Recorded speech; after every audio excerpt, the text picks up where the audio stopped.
You get angry at a text message and your entire body responds before your mind can even process what happened. Your heart starts racing, your jaw clenches, your fingers hover over the keyboard ready to type something you know deep down you will regret in about 15 minutes, and in that moment it feels like the world has shrunk to the size of that screen, to those words that cut deeper than they probably should, and you feel powerless, controlled by something you cannot name, trapped in a cycle of reaction that seems to happen automatically without your permission. You feel rejected, ignored, frustrated, betrayed even, and the worst part is not the emotion itself but the sense that you are not the one in control anymore, that something else has taken over the driver's seat of your consciousness and is steering you toward actions that do not align with who you want to be, with who you know you are capable of being when you are at your best. You reply, and the moment you hit send you feel it, that sinking sensation in your stomach, that immediate regret that washes over you like cold water, and you wonder why you cannot just pause, why you cannot find that space between stimulus and response that everyone talks about but nobody seems to actually possess when it matters most. But what if I told you that there is a way to create that space, to build that pause into your very being so that it becomes not something you have to search for in moments of crisis but something that exists naturally within you, a foundation upon which all your reactions are built? What if nothing and no one had the power to control you unless you consciously allowed it, unless you opened the door and invited that control into your life? And what if the key to this freedom has been sitting in front of humanity for over 2,000 years, tested by emperors and slaves alike, proven in the arena of the most extreme human experiences imaginable? The Stoics mastered this art of emotional self-governance 2 millennia ago, and they did not do it in comfortable circumstances or in ivory towers removed from the chaos of existence. They did it while facing death, betrayal, exile, loss, and the constant grinding pressure of a world that demanded everything from them and gave nothing back except more challenges to overcome. In this video you are going to discover how to control your emotions like a Stoic, not by suppressing them or pretending they do not exist or becoming some cold, unfeeling automaton who moves through life without passion or care, but by understanding them at a level so deep that their power over you dissolves, by learning to see them for what they truly are, which is information, signals, messengers that arrive bearing news about your internal state and your relationship to external events. This is not about feeling less, it is about responding with wisdom instead of reacting with blindness, and by the end of this journey you will have access to the same tools that allowed Marcus Aurelius to remain calm while leading an empire, that enabled Seneca to face his own execution with dignity, that gave Epictetus the strength to transcend the brutal conditions of slavery and become one of the most influential philosophers in human history. Let's begin this transformation together. Let's walk the path from chaos to clarity, from being controlled to being in control, from suffering at the mercy of every external event to finding unshakable peace regardless of what storms rage around us. You have been there before, standing in the center of your own emotional storm, feeling like everything is falling apart and there is nothing you can do to stop it. The walls are closing in and your breath becomes shallow and your thoughts race in circles that lead nowhere except to more anxiety, more fear, more of whatever darkness has decided to visit you in that moment. Maybe it was jealousy that consumed you when you saw someone you care about laughing with someone else, and suddenly your mind constructed entire narratives about betrayal and abandonment even though nothing had actually happened except a moment of connection between two people that had nothing to do with you.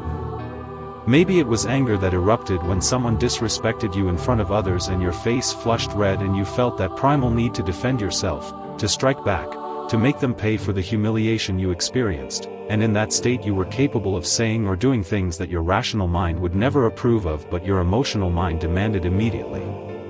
Or perhaps it was fear that paralyzed you before an important moment, before a presentation or a conversation or a decision that mattered, and you felt your confidence drain away like water through your fingers, leaving you hollow and shaking and convinced that disaster was the only possible outcome. These moments are universal. They connect every human being across time and culture and circumstance, because emotions are not optional features of human existence, they are fundamental to our experience of being alive, and yet they are also the source of so much unnecessary suffering when we do not understand how to work with them instead of against them. The paradox that the Stoics understood, the insight that changed everything for those who truly grasped it, is that your emotions are not your enemies. They are not flaws to be eliminated or weaknesses to be hidden or problems to be solved through sheer willpower and determination. Your emotions are your teachers. They arrive bearing lessons about what you value, what you fear, what you believe about yourself and the world, and when you learn to listen to them without being controlled by them, when you create that crucial distance between feeling and action, you unlock a level of freedom that most people never experience. Because they spend their entire lives being bounced around like pinballs by every emotional impulse that arises. Marcus Aurelius, who ruled the Roman Empire at the height of its power and faced pressures that would crush most people under their weight, wrote in his personal journals that you have power over your mind, not outside events, and when you realize this, when you truly internalize this distinction between what is within your control and what is not, you will find strength that you did not know existed within you. This is not just philosophical poetry, this is a practical roadmap for navigating the chaos of human existence, because the moment you stop trying to control everything around you and start focusing exclusively on what you actually can control, which is your own mind, your own perceptions, your own reactions and interpretations, everything changes. The entire emotional landscape shifts beneath your feet and you find yourself standing on solid ground for the first time in your life. So what is Stoicism really? Beyond the caricature of emotionless endurance and grim-faced acceptance of suffering that popular culture has painted it as, beyond the misunderstanding that Stoics are people who just do not care about anything and move through life in a state of perpetual detachment from all that makes existence meaningful. Stoicism is a philosophy that emerged in ancient Greece around 300 years before the Common Era, founded by Zeno of Citium and developed over centuries by some of the most brilliant and influential thinkers in Western civilization. People who were not academic theorists removed from real life but individuals who tested these ideas in the furnace of actual human experience. In politics and warfare and personal tragedy and all the challenges that come with being alive in a complex and often hostile world. The philosophy reached its peak in Rome, where it was embraced by three figures whose teachings have echoed across millennia and continue to shape how we think about resilience and wisdom and the art of living well. Marcus Aurelius was an emperor who had absolute power over millions of people and yet understood that true power lies not in controlling others but in mastering yourself, and his meditations, which were never meant to be published but were simply his private reflections on how to remain a good person in impossible circumstances, reveal a man who struggled with the same doubts and fears and frustrations that plague all of us, but who found a way to meet them with grace and reason instead of being swept away by their force. Seneca was a statesman and advisor to emperors, wealthy beyond measure and yet acutely aware that external success means nothing if you have not cultivated inner peace, and his letters and essays are filled with practical advice on how to deal with anger and grief and anxiety and all the emotional turbulence that accompanies a life fully lived. And then there was Epictetus, who was born a slave and whose body was broken by his masters and yet whose spirit remained free because he understood at the deepest level that no one can enslave your mind unless you allow them to, that your capacity to think and choose and respond with wisdom is the one thing that can never be taken from you no matter what is done to your body or your circumstances. These three men, from such radically different positions in society, all arrived at the same fundamental truth, which is that Stoicism is not about feeling less, it is about reacting wisely. It is not about suppressing your humanity but about engaging with life from a place of reason rather than being tossed around by every emotional wave that crashes over you. The Stoic does not pretend that difficult emotions do not arise, does not deny the reality of pain or fear or grief, but instead asks a different question, which is not what am I feeling but how should I respond to what I am feeling, not can I control this emotion but can I control what I do with it. Can I choose my actions even when my feelings are screaming at me to do something destructive or self-defeating? So how did they do it? How did these men face chaos and remain calm? How did they navigate loss and betrayal and death itself with such remarkable equanimity? What techniques and practices and ways of thinking allowed them to maintain their center even when everything around them was falling apart? The answer lies in four fundamental pillars that form the foundation of Stoic emotional control, four principles that when understood and practiced consistently can transform your relationship with your emotions from one of helpless reactivity to one of conscious choice and deliberate response. These are not abstract ideas meant to be contemplated from a distance, they are practical tools that you can begin using immediately, today, right now, in whatever situation you find yourself, and the more you practice them the more natural they become until they are not something you have to remember to do but simply the way you move through the world. The first pillar of Stoic emotional control is perhaps the most revolutionary and certainly the most difficult for most people to truly grasp. And it is this: perception is everything.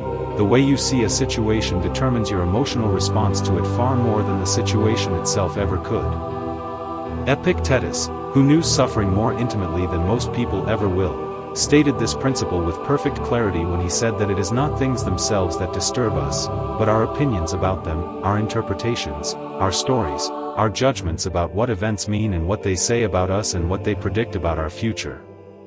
Think about a specific example that happens millions of times every single day across the world. You post something on social media, something you put thought into, something that expresses an idea or a feeling or an achievement that matters to you, and someone leaves a critical comment, maybe harsh, maybe dismissive, maybe just a few words that seem designed to cut you down or diminish what you created.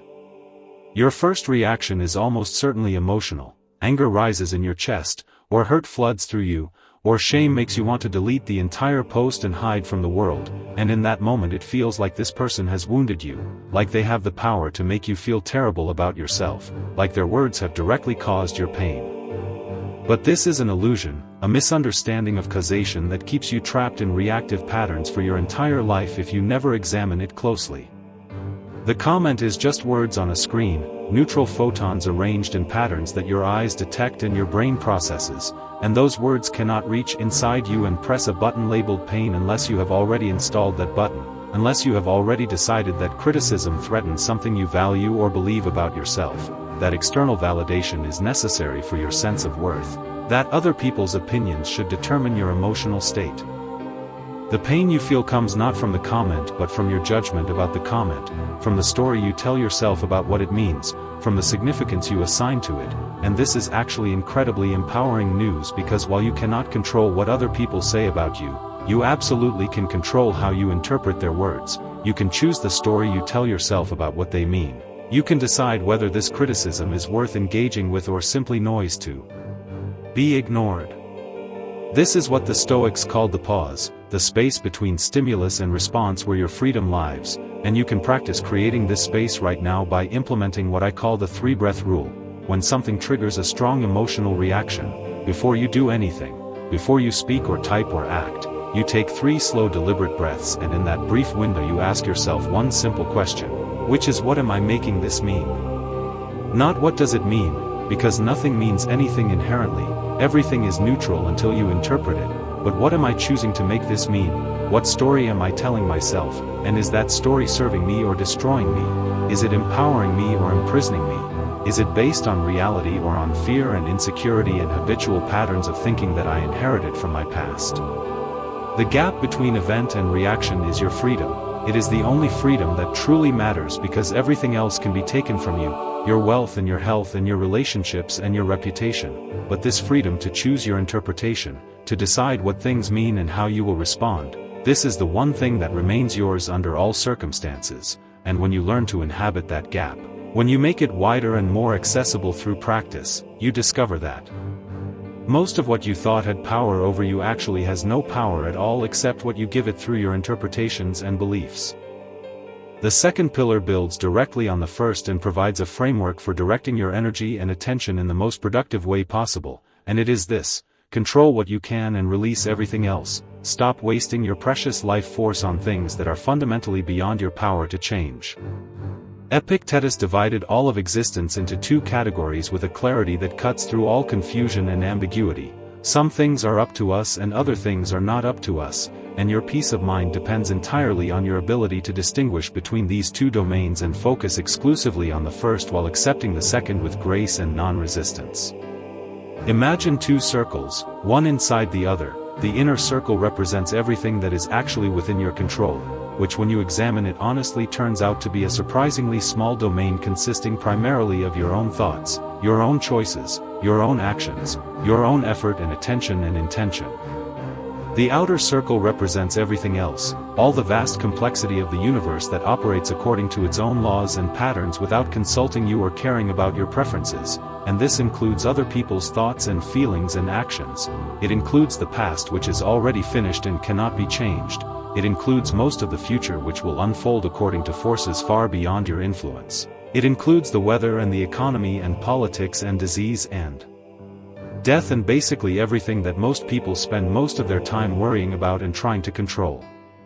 Think about what happens when you lose a job, not because you did anything wrong but because the company restructured or the economy shifted or someone in power made a decision that had nothing to do with your actual performance or value. You can spend months or even years trapped in anger and resentment, replaying the events over and over, imagining what you should have said or done differently, constructing elaborate narratives about injustice and how things should have gone, and all of this suffering is completely optional because it comes from trying to control something that was never in your control in the first place, from refusing to accept what has already happened and cannot be changed. Or consider betrayal, when someone you trusted breaks that trust and reveals themselves to be different from who you thought they were. You can destroy yourself trying to understand why they did it, trying to change what happened, trying to make them take it back or apologize in the exact right way or become the person you needed them to be. But none of this is within your power. Their actions and choices and character are in the outer circle, forever beyond your control. What is in your control in these situations is how you interpret what happened, what meaning you assign to it, what you choose to do next, how you direct your energy going forward, whether you allow this event to define you or whether you use it as raw material for growth and transformation. This is not about pretending that bad things do not hurt or that you should not feel disappointed or angry or sad. Those emotions are natural and valid, but it is about recognizing that suffering comes not from the events themselves but from your resistance to them, from your insistence that reality should be different than it is, from your attempt to control the fundamentally uncontrollable. The Stoic practice here is ruthlessly simple. Every single day, multiple times per day, you pause and ask yourself, what am I trying to control right now? And for each thing on that list you determine whether it falls in the inner circle or the outer circle, and if it is in the outer circle you consciously redirect your attention and energy back to the inner circle, back to what you can actually influence, which is always and only your own mind and actions. This is not resignation or passivity, this is strategic focus. This is about becoming so effective in your domain of control that you accomplish far more than people who scatter their energy across both circles, trying to control everything and therefore controlling nothing effectively. Stop negotiating with what you cannot change, stop having imaginary arguments with reality, stop demanding that the universe explain itself or justify its decisions, and instead pour all of that energy into the one place where it can actually make a difference, which is in your own thoughts and choices and actions. And when you do this consistently you will find that you have access to power you never knew you had. Power that was always there but was being drained away into futile attempts to control the uncontrollable. The third pillar addresses the specific mechanism by which emotions hijack your reason and lead you into suffering, and it provides a method for reclaiming your rationality even in moments of intense feeling, and this pillar is reason over emotion, or more precisely, reason as the interpreter of emotion rather than its slave. Seneca, who wrote more about the destructive power of anger than perhaps any other ancient philosopher, observed that we suffer more often in imagination than in reality, meaning that the vast majority of our emotional pain comes not from what is actually happening but from what we fear might happen, from scenarios we construct in our minds that have no basis in present reality.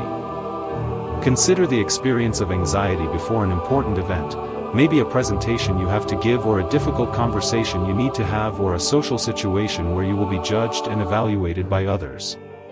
Days or even weeks before the event you begin to feel anxious, your stomach tightens, your sleep becomes disrupted, you play out disaster scenarios in your mind where everything goes wrong and everyone sees through you and your worst fears about yourself are confirmed in front of an audience. But notice what is happening here. Nothing bad has actually occurred. You are not in any present danger. The event you are anxious about exists only in your imagination, and yet your body is responding as if the threat is real and immediate. Your emotions are reacting to a fiction that your mind has created, and you are suffering now for something that may never happen and that even if it does happen will almost certainly be far less catastrophic than your anxious imagination has convinced you it will be. This is the tyranny of emotion over reason. The way that feelings can hijack your entire system and create a reality that exists nowhere except in your own mind, and the Stoic practice for breaking this pattern is to write down what you are feeling and then interrogate each fear with relentless rationality, asking again and again, is this real or imagined? Is this based on evidence or on habitual patterns of anxious thinking? What is the worst that could actually happen and could I survive it? Am I treating a possibility as a certainty and a preference as a necessity? When you force your fears out of the shadows and into the light of conscious examination, when you make them explicit and specific rather than vague and overwhelming, you often discover that they shrink dramatically, that the monster that seems so terrifying in the dark is actually quite manageable when you look at it directly. Emotion is a messenger that arrives bearing information about your internal state and your relationship to circumstances, and like any messenger it should be heard and considered but not obeyed blindly, not allowed to dictate your actions without passing through the filter of reason. When you feel angry, the emotion is telling you that something has violated your expectations or threatened something you value, but it is not telling you that you should act on that anger immediately, that you should say the harsh words or make the aggressive move or seek revenge. When you feel afraid, the emotion is alerting you to potential danger, which is useful information, but it is not telling you that you should let fear control your decisions, that you should avoid everything uncomfortable, that you should organize your entire life around minimizing anxiety. Reason is the interpreter that takes the message emotion delivers and decides what to do with it, how to respond in a way that serves your highest values and long-term well-being rather than just providing immediate emotional relief. This does not mean ignoring your emotions or pretending they are not there. It means creating a relationship with them where they inform you but do not control you, where you acknowledge what you feel but choose your actions based on what is wise rather than what is emotionally compelling in the moment. The practice is simple but requires consistency. Whenever you notice a strong emotion arising, pause and complete this sentence in writing. I feel, name the emotion, because I believe, identify the underlying belief or interpretation that is generating the emotion, and then ask yourself whether that belief is actually true, whether it is based on reality or on fear, whether it serves you or limits you. This creates distance between you and the emotion. It transforms you from someone who is their emotions into someone who has emotions but is not defined or controlled by them, and this distance is where your power lies. This is where you get to choose who you want to be rather than just reacting based on whatever feeling is strongest in the moment. The fourth pillar is perhaps the most challenging and also the most transformative, because it asks you to fundamentally change your relationship not just with your emotions but with reality itself, with the entire flow of events that constitutes your life, and this pillar is amor fati, which translates as love of fate, the practice of not just accepting what happens to you but actually embracing it, seeing it as necessary, as exactly what you need even when it looks like disaster or failure or loss. Epictetus, speaking from his experience of slavery and suffering, taught his students not to wish for life to be easier but to wish to be stronger, not to pray for fewer challenges but to develop the capacity to meet whatever challenges arise with courage and wisdom and even gratitude. This is not about toxic positivity or pretending that painful things do not hurt or that you should be happy when terrible things happen. It is about recognizing that everything that happens to you is raw material that you can either use for your growth and development or allow to destroy you, and the choice between these two possibilities has nothing to do with what happens and everything to do with how you interpret and respond to what happens. When you fail at something important, when a relationship ends, when you lose something you valued, when life delivers one of its inevitable blows that knocks you off your feet, you have a choice in that moment that will determine whether this event diminishes you or makes you stronger. You can see the failure as evidence that you are not good enough, that you should give up, that the universe is against you, and if you choose this interpretation you will carry that failure forward as a wound that never heals, as proof of your inadequacy that poisons everything you attempt afterward. Or you can see the failure as feedback, as information about what does not work, as an opportunity to develop resilience and learn lessons that you could not have learned any other way, as part of your path rather than an obstacle in your path. And if you choose this interpretation you transform the failure into fuel, you use it to become wiser and stronger and more capable than you were before it happened. The Stoic practice of amor fati involves actually rewriting your narrative about painful events, taking something that happened that you wish had not happened and finding the ways in which it served you, the opportunities it created, the growth it forced, the clarity it provided, the new direction it opened up that you would never have discovered if everything had gone according to your original plan. This is not easy, especially when the pain is fresh, but it is one of the most powerful practices available to human beings because it gives you the ability to find value and meaning in absolutely everything that happens, to waste nothing, to allow no experience to be purely negative but to extract from every situation something that makes you better. When Marcus Aurelius wrote about the obstacles in our path becoming the path itself, he was pointing to this profound truth that the universe does not deliver to you only the experiences you would choose for yourself if you were in charge. It delivers exactly what you need to become who you are capable of becoming, and the events that seem most unfair, most difficult, most unwanted are often the ones that contain the most potential for transformation if you can find the strength to meet them with openness rather than resistance. What happens to you is not your obstacle, it is your path. Every single thing that occurs in your life is material that you can use, and the person who masters this fourth pillar becomes essentially unstoppable because nothing can diminish them anymore. Every event just becomes another opportunity to practice a more fatty, to love their fate, to say yes to reality instead of spending their life in futile argument with what is. Now you understand the four pillars that supported the Stoics through every challenge they faced. Perception is everything, control what you can, reason over emotion, and a more fatty. And the question that naturally arises is, how do you actually integrate these into your daily life so that they become not just ideas you understand intellectually but practices that transform how you move through the world, how you respond to difficulty, how you relate to your own emotional experience. The Stoics understood that philosophy is not meant to be admired from a distance, it is meant to be lived, practiced, embodied until it becomes as natural as breathing, and they develop specific rituals and exercises designed to train the mind the same way an athlete trains the body. The daily Stoic practice consists of 3 moments of reflection, 3 opportunities throughout each day to pause and reconnect with these principles, and if you do this consistently for even just a month, you will notice a profound shift in your emotional resilience and your sense of agency and your overall quality of life. The first moment comes in the morning. As soon as you wake up, before you check your phone or get pulled into the demands of the day, you take just 5 minutes to ask yourself, what can I control today? What is in my circle of power and what is outside it? What intentions do I want to set for how I will respond to whatever happens? What kind of person do I want to be regardless of what circumstances I encounter? This morning reflection sets your foundation. It reminds you of the distinction between what is up to you and what is not. It primes you to recognize opportunities to practice the 4 pillars throughout the day. It gives you a North Star that you can return to whenever you feel yourself getting pulled into reactivity or resistance or emotional hijacking. The second moment comes in the middle of the day, preferably around lunch or whenever you notice yourself starting to feel overwhelmed or scattered, and in this midday pause you ask yourself, am I reacting or responding? Have I been operating from reason or from emotion? Where have I been trying to control things that are not in my control? Where have I been resisting what is instead of finding the opportunity within it?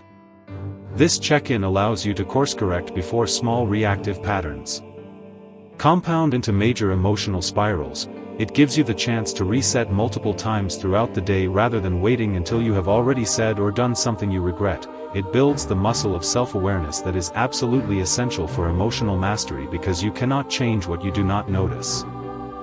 The third moment comes in the evening, before you go to sleep, and this is when you review your entire day with honest self-examination, asking, what emotion controlled me today? Where did I lose my center? Where did I respond wisely and where did I react blindly? What can I learn from today's experiences? How can I be slightly better tomorrow? This evening review is not about judging yourself harshly or beating yourself up for every mistake. It is about learning, about extracting value from every experience, about gradually building your capacity to recognize emotional hijacking earlier and earlier in the process until eventually you catch it before it happens. Until you develop such a strong observer consciousness that you can watch emotions arise without being swept away by them, that you can feel anger or fear or jealousy or any other challenging emotion and simultaneously maintain enough distance from it to choose your response rather than being forced into automatic reaction. The result of this daily practice, compounded over weeks and months and years, is a quality that the Stoics called apatheia, which does not mean apathy in the modern sense of not caring about anything but rather means unshakable calm, the ability to remain centered and rational and aligned with your values regardless of what is happening around you or inside you. And this is the ultimate goal of Stoic emotional control, not to feel less but to suffer less, not to be unaffected by life but to be unmoved by circumstances, to find a stillness at your core that external events cannot disturb and that allows you to bring your best self to every situation instead of being yanked around by every emotional impulse that arises. Emotions are waves, they rise and fall, they come and go, They move through you with a rhythm that you did not create and cannot stop, and this is perfectly natural because you are alive, and being alive means feeling the full spectrum of human experience, the joy and the pain, the excitement and the fear, the love and the grief. All of it is part of the package, and none of it is a problem that needs to be solved.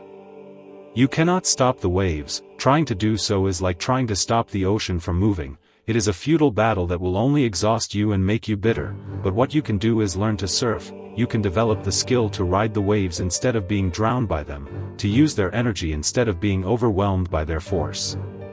Control your reactions and you control your destiny, not because you will be able to determine what happens to you. No one has that power, and the attempt to gain it is the root of endless suffering, but because you will be able to determine what you do with what happens to you.